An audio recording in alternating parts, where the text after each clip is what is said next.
আসসালামু আলাইকুম রহমতুল্লাহ। আজকে আমার ভিডিওর টাইটেল দেখে আপনারা বুঝতে পারছেন আমি উপজাতি তাদেরকে নিয়ে কথা বলতে চাচ্ছি। সাম্প্রতিক সময়ে যে অস্থিরতা পাহাড়ে তৈরি হয়েছে সে বিষয়ে নিয়ে কিছু কথা বলতে চাই। আসলে উপজাতি এই বিষয়টা আসলে কি? উপজাতি হলো রাষ্ট্র গঠনের সাথে সম্পর্কিত, মানে যারা নিজস্ব জাতিগোষ্ঠী দিয়ে একটি রাষ্ট্র গঠন করতে পারেনি, কিন্তু একটি সংস্কৃতি তারা তৈরি করেছে, নিজস্ব সংস্কৃতি, তাদেরকেই মূলত উপজাতি বোঝায়। আর আমাদের পাহাড়ি এলাকা, বিশেষ করে পার্বত্য চট্টগ্রাম, সিলেট, ময়মনসিংহ এই অঞ্চলে যারা বসবাস করে, প্রধানত চাকমা, মারমা, সাঁওতাল, গারো, এই জাতীয় অনেক, সব মিলে প্রায় 50টি জনগোষ্ঠী, উপজাতি জনগোষ্ঠী আমাদের দেশে বাস করে। এই উপজাতিরা আমাদের দেশে 16 শতকের মাঝামাঝি সময়ে, 16-17 মাঝামাঝি সময়ে তারা ভারত, মায়ানমার, কম্বোডিয়া এই জায়গা থেকে এসে আমাদের এখানে মূলত আসে। বিশেষ করে যারা আসছে এই সকল দেশের বিদ্রোহীরা, যারা সেই সময় তাদের সরকারের সাথে বিদ্রোহ ঘোষণা করছিল বিভিন্নভাবে, তারাই আশ্রয়ের জন্য এই পাহাড় অঞ্চলগুলো বেছে নিয়েছিল। তারাই মূলত বর্তমানে আমাদের উপজাতি, যারা নিজেদেরকে আদিবাসী দাবি করে, কিন্তু বাংলাদেশ সরকার বা মানে এই উপমহাদেশের সরকারগুলো তাদেরকে উপজাতি হিসেবে মানে না, মূলত তারা আদিবাসী হিসেবে মানে না, মূলত উপজাতি। বাংলাদেশের শুরু থেকে যদি বলা হয় তাহলে বলতে হবে যে এই উপজাতিরা বাংলাদেশ স্বাধীন হওয়ার পরে বঙ্গবন্ধু শেখ মুজিবুরের সাথে দেখা করেছিল। দেখা করার পরে বঙ্গবন্ধু শেখ মুজিবুরও বলেছিল সেই সময় যে যারা পাহাড়ে আছে তারা নিজেদেরকে বাঙালি হিসেবে পরিচয় দিবে এবং বাংলাদেশের অধিবাসী হিসেবে তারা মনে করবে, এবং তারা সেটা মেনেও নিয়েছিল। এরপর যখন 1997 সালে শান্তি চুক্তি সম্পাদিত হয়েছিল, সেখানেও তাদের ওই অঞ্চলটাকে বাঙালি অধ্যাসিত অঞ্চল হিসেবে উল্লেখ করা হয়েছিল, এবং সেখানেও তারা মেনে নিয়েছিল, মানে সে কথাগুলো তারা ওই সময় মেনে নিয়েছিল। তাহলে সাম্প্রতিক সময়ে যে অস্থিরতা সেটা তৈরি হয়েছে মূলত এই আদিবাসী সেটেলার, একটা হত্যাকাণ্ডকে কেন্দ্র করে যে ঘটনাটা ঘটছে। আমি সেই হত্যাকাণ্ডের দিকে যাবো না, কিভাবে ঘটছে, কিভাবে কি হয়েছে। আমি বলবো যে সেটেলার এবং এই যে আপনার আদিবাসীর এই পার্থক্যটা, এখানে বিষয়টা হলো যে তারা আদিবাসী নিজেদেরকে দাবি করে। কি জন্য দাবি করে সেটা আমি বলতেছি একটু। এই আদিবাসী দাবি করে, তারা মনে করে যে যারা যেহেতু মূল ধারা থেকে তাদের ভাষা এবং সংস্কৃতি ভিন্ন, এজন্য তারা আদিবাসী। মানে কতটা হাস্যকর একটা যুক্তি, আপনারা চিন্তা করুন। মানে মূল ধারা থেকে আমার ভাষা এবং সংস্কৃতি যদি ভিন্ন হয়, মূল ধারা থেকে আমার ভাষা সংস্কৃতি ভিন্ন হয়, তাহলে আমি আদিবাসী। আচ্ছা, তাহলে এখন ধরেন আমরা কিছু মানুষ, বাংলাদেশের কিছু মানুষ একটা উন্নত একটি দেশে চলে গেলাম, ধরেন কানাডায় চলে গেলাম, গিয়ে আমাদের ভাষা তো তাদের সাথে মিলবে না, তাদের সংস্কৃতির সাথে মিলবে না, তাহলে আমরা কি সেখানকার আদিবাসী হয়ে যাব? একটা উদ্ভট একটা যুক্তি, এটা কখনোই মানে সমর্থনযোগ্য নয়।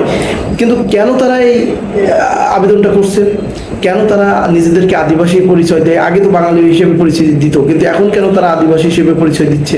এর মানে পেছনে মূল লজিকটা হলো জাতিসংঘের 2007 সালে সম্পাদিত যে জাতিসংঘের যে আদিবাসী যে একটা অ্যাক্ট, সেখানে আদিবাসী অধিকার নিয়ে যে কয়েকটা ধারা সেখানে করা হয়েছিল, স্বাক্ষরের জন্য বলা হয়েছিল। তার মূল এবং প্রথম ধারাটি ছিল যে আদিবাসীদের ভূমি ও ভূখণ্ডে কোনো সামরিক কার্যক্রম পরিচালনা করা যাবে না। এটাই হলো মূল কারণ। তারা নিজেদের ওখানে যে আমাদের বর্তমান দেশপ্রেমিক বাংলাদেশ সেনাবাহিনী সেখানে কাজ করে, তারা চায় না সেখানে বাংলাদেশ সেনাবাহিনী কাজ করুক, এবং তাদের কল্পিত তাদের যে জুমল্যান্ড, তারা তাদের এলাকাটাকে স্বাধীন করে জুমল্যান্ড করতে চায়। এই জুমল্যান্ডকে বাস্তবায়নের জন্য মূল পথের কাটা হলো আমাদের দেশপ্রেমিক সেনাবাহিনী। এই সেনাবাহিনী যেন সেখানে কাজ না করতে পারে, সেজন্যই মূলত তারা এই নিজেদেরকে আদিবাসী পরিচয় দিচ্ছে। আর আদিবাসী যদি তারা স্বীকৃতি পায়, আদিবাসী হিসেবে বারবার সরকারের কাছে স্বীকৃতি চায়, আর স্বীকৃতি পাইলে কোন লাভটা হবে বুঝতে পারছেন? ওই যে 2007 সালের জাতিসংঘের যে আদিবাসী যে কনভেনশন, ওই মানে ফায়দাটা লোটার জন্য সেনাবাহিনী যেন সেখানে কাজ না করতে পারে, তারা তাদের ইচ্ছা মতো যে অবৈধ কূটকৌশল অপকৌশল সেখানে যারা পরিচালনা করতে পারে। এবং সাম্প্রতিক সময়ে এমনও শোনা যাচ্ছে যে তারা স্বাধীন হয়ে ভারতের অংশ হতে চায়, এমন বক্তব্য আমরা পেয়েছি যে তারা স্বাধীন হয়ে ভারতের অংশ হতে চায়। সে মানে স্বাধীন হয়ে ভারতের অংশ না হলেও তারা জুমল্যান্ড নামক আলাদা একটি রাষ্ট্র গঠন করতে চায়। এইটাই মূলত কারণ তাদের আদিবাসী দাবি করার পেছনে। এখন আসি সেটেলার, তারা পাহাড়ে বসবাসরত বাঙালিরা, যারা বাঙালিরা আছে তাদেরকে এই উপজাতিরা এরা মনে করে যে এরা হলো সেটেলার। সেটেলার কিভাবে? 1979 থেকে 82 সাল পর্যন্ত তৎকালীন প্রেসিডেন্ট জিয়াউর রহমান পাহাড়ে সমতা ফিরিয়ে আনার জন্য অনেক সুন্দর একটা কৌশল তিনি অবলম্বন করছিলেন, অনেক সুন্দর, যা বর্তমান বাস্তবতায় আমরা একটু মানে উপলব্ধি করতে পারি। তিনি ওই সময় প্রায় 3 লক্ষ বাঙালি বিভিন্ন সারা বাংলাদেশের বিভিন্ন জায়গা থেকে নিয়ে চট্টগ্রামে ওই পার্বত্য এলাকায় বসবাসের জন্য তাদের সুযোগ দিয়েছিল, তাদেরকে নিয়ে তাদের বসতি স্থাপন করেছিল।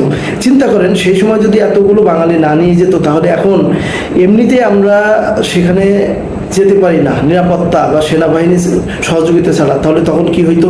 বাঙালিদের দিয়ে তিনি ওখানে একটা সমতা সৃষ্টি করতে চেয়েছিল। অনেক অনেক সুন্দর একটি কৌশল আমি মনে করি। তো এই উপজাতিরা এই যে বাংলাদেশ থেকে বিভিন্ন জায়গা থেকে নিয়ে যে ওখানে তারা বসবাস করছে বাঙালিরা, এদেরকে তারা সেটেলার মনে করে যে অন্য জায়গা থেকে এসে সেটেল হয়েছে। তাহলে এই উপজাতিরা যে বাংলাদেশের সমস্ত জায়গায় তারা নিরাপদে চলাচল করে, বিভিন্ন জায়গায় বসবাস করে, আমরা কি তাদেরকে সেটেলার বলি? আমরা কি তাদেরকে সেটেলার মনে করি? আমরা তো তাদেরকে বাংলাদেশে মনে করি, আমাদের ভাই মনে করি, আমাদের নিজেদের বাংলাদেশে নিজেদের নাগরিক, নিজেদের ভাই মনে করি। তাহলে তারা কেন এটা মনে করে? তাদের এই মনে করার মূল কারণ ওই যে জুমল্যান্ড নামক একটি রাষ্ট্র, তারা কল্পিত একটি রাষ্ট্র গঠন করতে চায়। আর তাদের মদত দিচ্ছে আমাদের পার্শ্ববর্তী, মানে আমাদের পার্শ্ববর্তী বিভিন্ন রাষ্ট্র। তো এই জন্য সেনাবাহিনীদের এবং প্রত্যেকটা দেশপ্রেমিক সচেতন মানুষকে এটা জানতে হবে, বুঝতে হবে। আমরা হয়তো এগুলো না জেনে, জাতিসংঘের এই কনভেনশনের এই বিষয়গুলো না জেনে আমরা পাহাড়িদের এই মানে মায়া কান্না দেখে আমরা মনে করি তাই তো সেখান থেকে সেনাবাহিনী সরানো উচিত, সেখান থেকে তাদের আদিবাসী স্বীকৃতি দেওয়া উচিত, তাদেরকে স্বাধীনভাবে চলাফেরা করতে দেওয়া উচিত।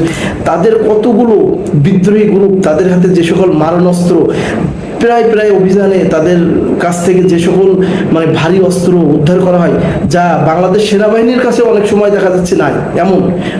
যদিও আমরা এখন জানি যে আমাদের বাংলাদেশ সেনাবাহিনী অনেক শক্তিশালী, অনেক দেশপ্রেমিক। দেশপ্রেমটাই হলো আসল। আপনার কাছে কি অস্ত্র থাকছে তার চেয়ে বেশি প্রয়োজন হলো দেশপ্রেম, আর সেই দেশপ্রেম আমাদের সেনাবাহিনীর মধ্যে আছে। যার কারণে আমরা আশা করি কখনোই তারা এই মানে তাদের এই কূটকৌশল অপকৌশলে তারা কখনোই সফল হবে না। বিশেষ করে আমরা যারা বাঙালি আছি, বাংলাদেশি আছি, বিশ্বাস করেন আমরা আবেগে ভেসে না গিয়ে প্রকৃত বাস্তবতাটা বুঝে, ঠিক আছে, প্রকৃত বাস্তবতাটাকে বুঝে উপলব্ধি করে আমরা চাই তারা এই দেশে বসবাস করুক। আর কোনো কিছু ঘটার সাথে সাথে ফেসবুকে আমরা দিতে পারি না সেনাবাহিনী ছড়াও, তাদেরকে আদিবাসী স্বীকৃতি দাও, এগুলো না করে তারা বাংলাদেশি। আদিবাসী কেন, তারা বাংলাদেশি। আমরা যেমন কিছুদিন আগে সংখ্যালঘু যে একটা ইস্যু হয়েছিল হিন্দু সম্প্রদায়ের ভাই বোনদের দিনে, আমাদের ওখানে যেমন আমরা বলেছিলাম তারা সংখ্যালঘু না, তারা বাংলাদেশি, তারা আমাদের ভাই। ঠিক এখানেও তাই, তারা উপজাতি না, আদিবাসী না, তারা কোনো কিছু নাই, তারাও বাংলাদেশের একজন নাগরিক, তারা মূলত পরিচয় দিবে বাংলাদেশি। তাই উপজাতি যে সকল শান্তিকামী ভাই বোনেরা আছেন তাদেরকেও বলতে চাই, আপনারা ওই সকল মানে বিদ্রোহী গ্রুপ বা যারা খারাপ প্রকৃতি, যারা এই রাষ্ট্রকে নিয়ে ষড়যন্ত্র করছে, তাদের ফাঁদে পা দিবেন না। এই বাংলাদেশ আপনাদের, এই বাংলাদেশে আমাদের, আমরা সবাই মিলে অবস্থানে বাস করব, এটাই হোক আমাদের প্রত্যাশা, কামনা। সর্বশেষ একটি কথা বলতে চাই, সেটা হলো যে পাহাড়ের যে শান্তি ফিরিয়ে আনতে হলে সবচেয়ে বড় কথা যেটা না, আদিবাসী দাবি করে এই উপজাতিরা বলে পাহাড়ে শান্তি ফেরাতে হলে নাকি সেনাবাহিনীকে প্রত্যাহার করতে হবে। আর আমরা মনে করি যারা এই দেশকে ভালোবাসি, এই দেশের অখণ্ডতায় বিশ্বাস করি, তারা আমরা বলবো সব সময়ের জন্য এই স্বাধীনতায় যারা আমরা বিশ্বাস করি, তারা বলবো যে পাহাড়ে সেনাবাহিনী, সেনা চৌকি, সেনা ছাউনির সংখ্যা বাড়াতে হবে, সেনা সংখ্যা বাড়াতে হবে। সুতরাং আপনাদের কাছে অনুরোধ, ভিডিওটি যদি ভালো লেগে থাকে তাহলে লাইক, কমেন্ট, শেয়ারের মাধ্যমে মানুষকে জানিয়ে দেওয়ার সুযোগ করুন। যারা এই বিষয়টা নিয়ে অনেকে জানে না যে আসলে এই জাতিসংঘের বিষয়গুলো কিংবা তাদের আদিবাসী চাওয়ার পেছনের মূল কারণগুলো তাদেরকে জানিয়ে দিন। ভালো থাকবেন, সুস্থ থাকবেন, দেখা হবে আবার কোনো একটি ভিডিওতে। আসসালামু আলাইকুম ওয়া রাহমাতুল্লাহ।